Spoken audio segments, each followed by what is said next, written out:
Well, Apple unveiled new iPhone models at their annual fall product event today. Apple CEO Tim Cook revealed the iPhone's XS, XS Max, and they are upgrades to last year's iPhone X. The tech giant also unveiled a new version of the Apple Watch. And here to break it all down is CNET editor Dan Ackerman. Okay, Dan, we always get excited when there's a new iPhone. What are the biggest changes with this one? Well, the biggest changes are in this new, now, you and I, everybody says X. They call it 10. It's the Roman numeral X. Oh, okay. So I read it in the prompter because it was a Roman numeral X. But you're saying it's actually a 10. It's the 10S and 10S Max, but everybody says X. I'm so uncool, I think they should follow us. The biggest thing is that Max is a new screen size. It's a 6.5-inch screen. That may be the biggest phone you can buy right now. The closest competitor I can think of is the Galaxy Note 9 that just launched from Samsung last month. That's 6.4 inches, and that's their big flagship megaphone. So people seem to want these bigger screen sizes. So it's interesting you say they want bigger screen sizes. There's also reports that sales have been down. I mean, I've got my iPhone here. I couldn't even tell you what model it is, Dan. Can you tell just by looking at this? So I can't tell you, but most people have an X, sure, right, or a 7. Are people going to get excited with this new model? I feel like the upgrade cycle has moved over the last couple of years from maybe every 2 years to maybe every 3 years. Now, part of that is because the phones are so expensive now, $1,000. Yeah. No more carrier subsidies. You're paying for it up front.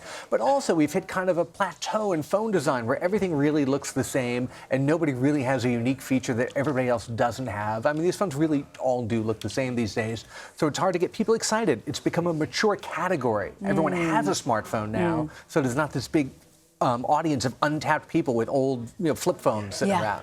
But I do miss those days, I will tell you. I miss my flip phone. They say that's the most secure type of phone you can have because it doesn't go on the internet. There's no internet. I really wish that they would bring that back. And also, I feel like I'm not connected all the time. I'm a little more disconnected.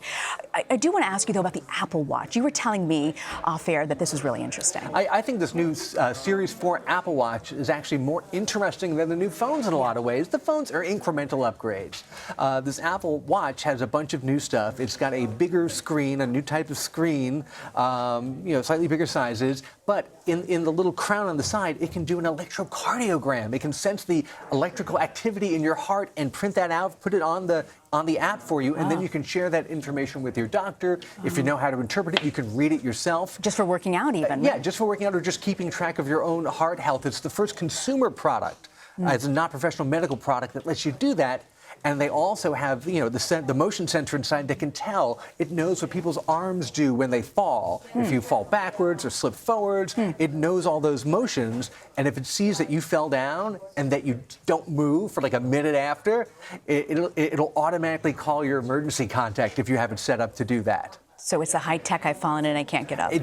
I've fallen and I can't get up is back. Instead of a little necklace you're wearing, you press the button. All you have to do is fall off the ladder and lie there, and it'll take care of it. That is so interesting feature. But these prices you mentioned are so expensive. I miss the days when they would subsidize, the phone companies would actually subsidize the cost. Do you ever see that returning? And it's so expensive.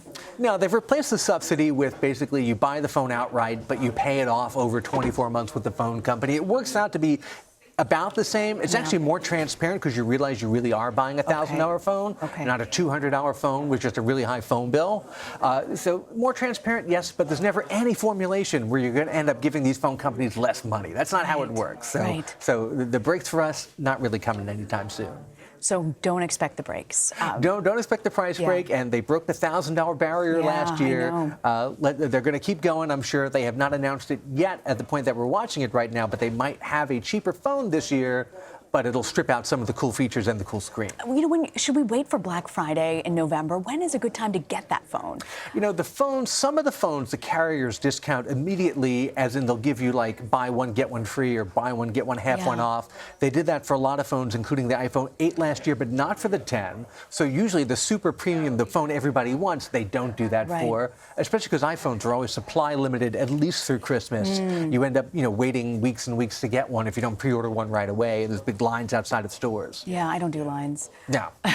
I do want to ask you, when you look at Apple overall and these iPhone products, is there anything that Apple is hinting at that is to come down the road to keep an eye on? There are some things we've heard about, we've seen hints of, we've been waiting for that are probably not here today. iPad updates is something people are looking for, particularly the iPad Pro. Maybe they'll slip that in at the end of the show today, but probably not. A new MacBook, a replacement for that MacBook Air that is about 10 years old. Still a very good laptop, but it's really outdated in a lot of ways. There have been a lot of talk there's going to be a newer, less expensive MacBook model that'll replace the Air.